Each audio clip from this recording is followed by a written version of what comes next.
El milagro secreto de Jorge Luis Borges. Y Dios lo hizo morir durante 100 años, y luego lo animó y le dijo: ¿Cuánto tiempo has estado aquí?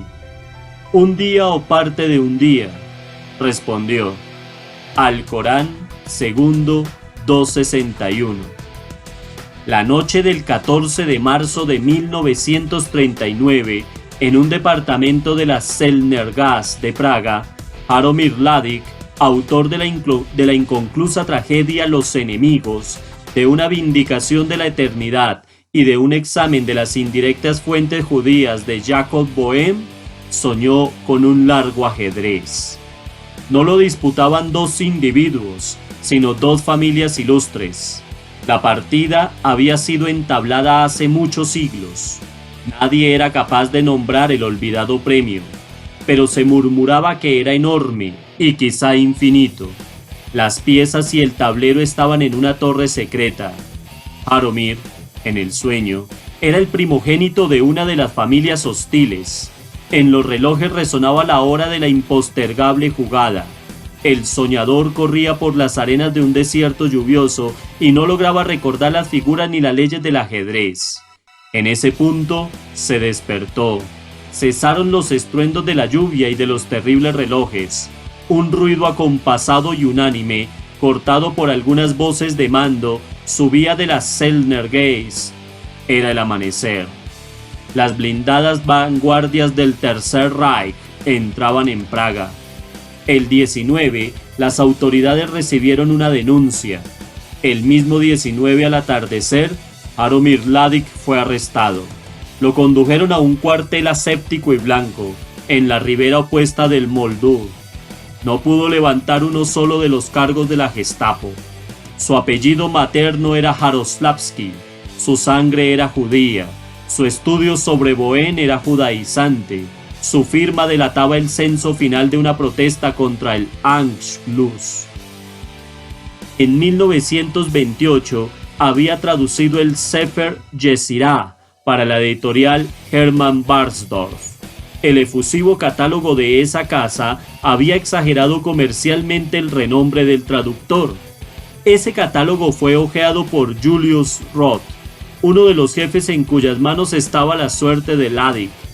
No hay hombre que, fuera de su especialidad, no sea crédulo. 2 o 3 adjetivos en letra gótica bastaron para que Julius Roth admitiera la preeminencia de Ladic y dispusiera que lo condenaran a muerte por encourager les autres. Se fijó el día 29 de marzo a las 9 a.m. Esa demora, cuya importancia apreciará después el lector, se debía al deseo administrativo de obrar impersonal y pausadamente como los vegetales y los planetas. El primer sentimiento de Ladic fue de mero terror. Pensó que no lo hubieran arredrado a la horca, la decapitación o el degüello, pero que morir fusilado era intolerable. En vano se redijo que el acto puro y general de morir era lo temible, no las circunstancias concretas. No se cansaba de imaginar esas circunstancias. Absurdamente procuraba agotar todas las variaciones. Anticipaba infinitamente el proceso desde el insomnio amanecer hasta la misteriosa descarga.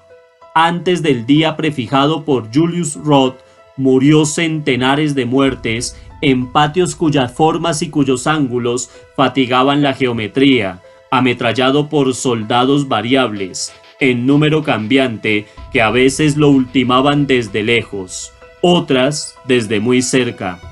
Afrontaba con verdadero temor, quizá con verdadero coraje, esas ejecuciones imaginarias. Cada simulacro duraba unos pocos segundos. Cerrado el círculo, Jaromír interminablemente volvía a las trémulas vísperas de su muerte. Luego reflexionó que la realidad no suele coincidir con las previsiones. Con lógica perversa, infirió que prever un detalle circunstancial es impedir que éste suceda. Fiel a esa idea débil, a esa débil magia inventaba, para que no sucedieran, rasgos atroces. Naturalmente, acabó por temer que esos falsos rasgos fueran proféticos. Miserable en la noche, procuraba afirmarse de algún modo en la sustancia fugitiva del tiempo. Sabía que éste se precipitaba hacia el alba del día 29. Razonaba en voz alta: ahora estoy en la noche del 22. Mientras dure esta noche y 6 noches más, soy invulnerable, inmortal. Pensaba que las noches de sueño eran piletas hondas y oscuras en las que podía sumergirse. A veces anhelaba con impaciencia la definitiva descarga que lo redimiría, mal o bien, de su vana tarea de imaginar. El 28, cuando el último caso reverberaba en los altos barrotes, lo desvió de esas consideraciones abyectas la imagen de su drama Los enemigos. Ladig había rebasado los 40 años. Fuera de algunas amistades y de muchas costumbres, el problemático ejercicio de la literatura constituía su vida. Como todo escritor, medía las virtudes de los otros por lo ejecutado por ellos y pedía que los otros lo midieran por lo que vislumbraba o planeaba. Todos los libros que había dado a la estampa le infundían un complejo arrepentimiento. En sus exámenes de la obra de Bohème, de Agnesra y de Flood había intervenido esencialmente la mera aplicación. En su traducción del Sefer Yetzirah, la negligencia, la fatiga y la conjetura. Juzgaba menos deficiente tal vez la vindicación de la eternidad. El primer volumen, Historia, las diversas eternidades que han ideado los hombres, desde el ser inmóvil, ser de Parménides, hasta el pasado modificable de Hinton. El segundo niega, con Francis Bradley, que todos los hechos del universo integran una serie temporal. Arguye que no es infinita la cifra de las posibles experiencias del hombre y que basta una sola repetición para demostrar que el tiempo es una falacia. Desdichadamente, no son menos falaces los argumentos que demuestran esa falacia. Ladig solía recorrerlos con cierta desdeñosa perplejidad. También había redactado una serie de poemas expresionistas. Estos, para confusión del poeta, figuraron en una antología de 1924 y no hubo antología posterior que no los heredara. De todo ese pasado equívoco y lánguido, quería redimirse Ladig con el drama en verso Los enemigos. Ladig preconizaba el verso, porque impide que los espectadores olviden la irrealidad que es condición del arte. Este drama observaba las unidades de tiempo, de lugar y de acción. Transcurría en Radcadny, en la biblioteca del barón de Römerstadt, en una de las últimas tardes del siglo XIX.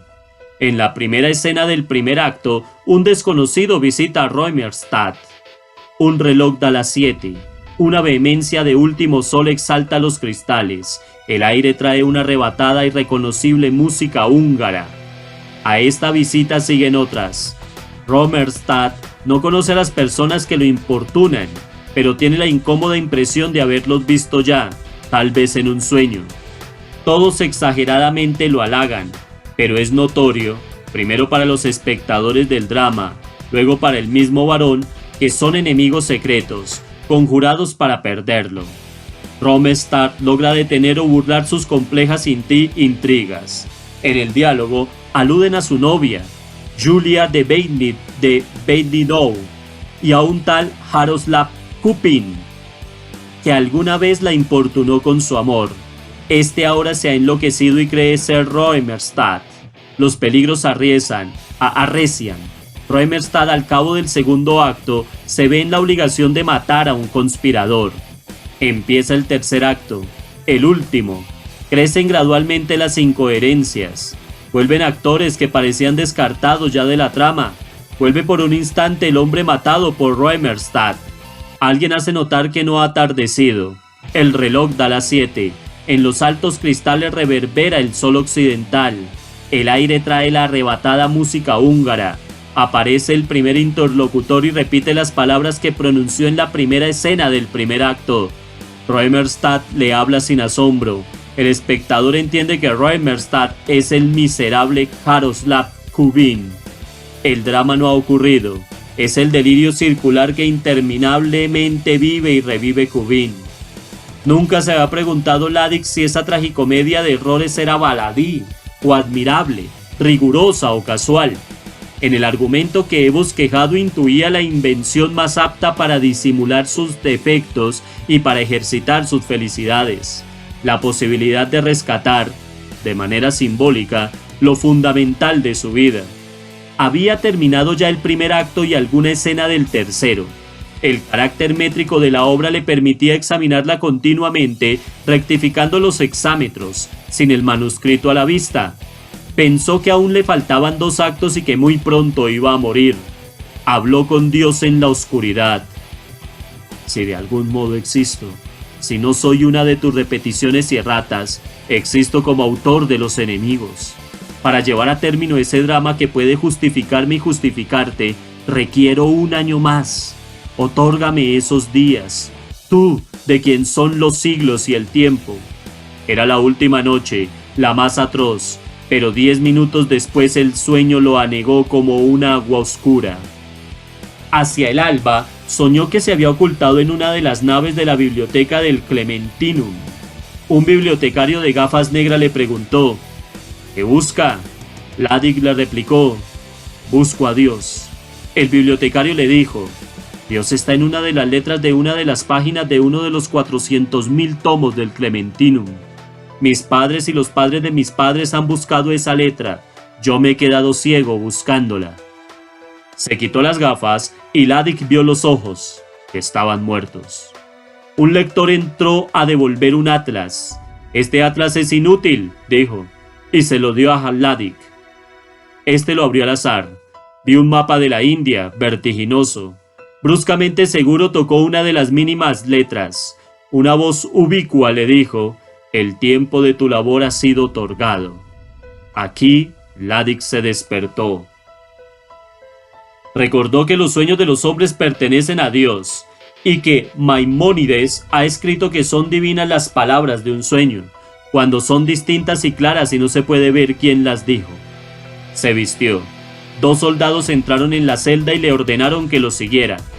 Del otro lado de la puerta, Ladik había previsto un laberinto de galerías, escaleras y pabellones. La realidad fue menos rica.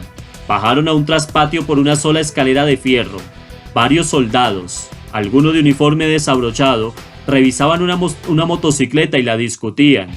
El sargento miró el reloj. Eran las 8:44. Había que esperar que dieran las 9.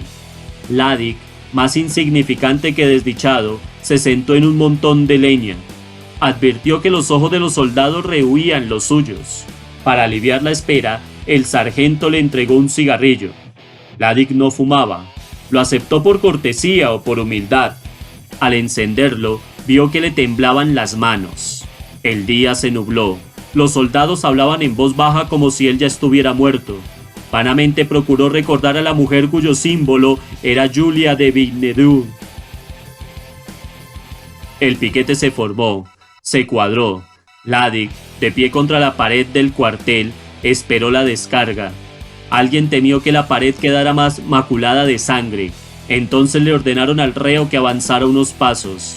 Ladik, absurdamente, recordó las cavilaciones preliminares de los fotógrafos. Una pesada gota de lluvia rozó una de las sienes de Ladik y rodó lentamente por su mejilla. El sargento vociferó la orden final.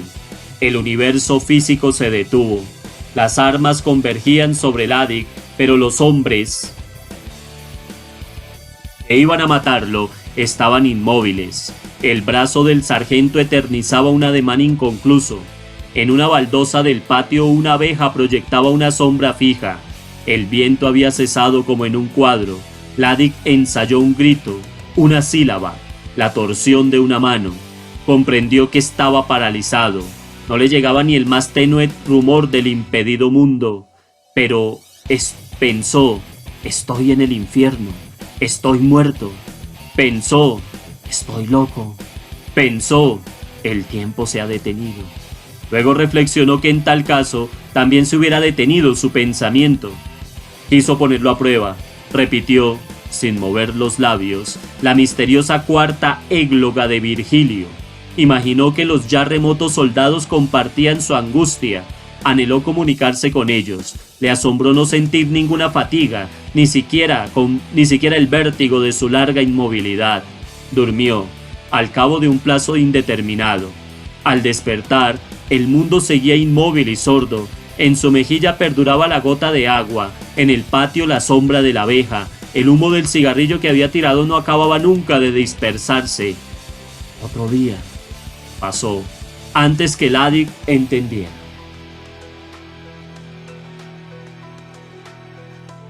Un año entero había solicitado a Dios para terminar su labor. Un año le otorgaba su omnipotencia. Dios operaba para él un milagro secreto. Lo mataría el plomo alemán en la hora determinada, pero en su mente un año transcurría entre la orden y la ejecución de la orden. De la perplejidad pasó al estupor, del estupor a la resignación, de la resignación a la súbita gratitud. No disponía de otro documento que la memoria. El aprendizaje de cada hexámetro que agregaba le impuso un afortunado rigor que no sospechan quienes aventuran y olvidan párrafos interinos y vagos.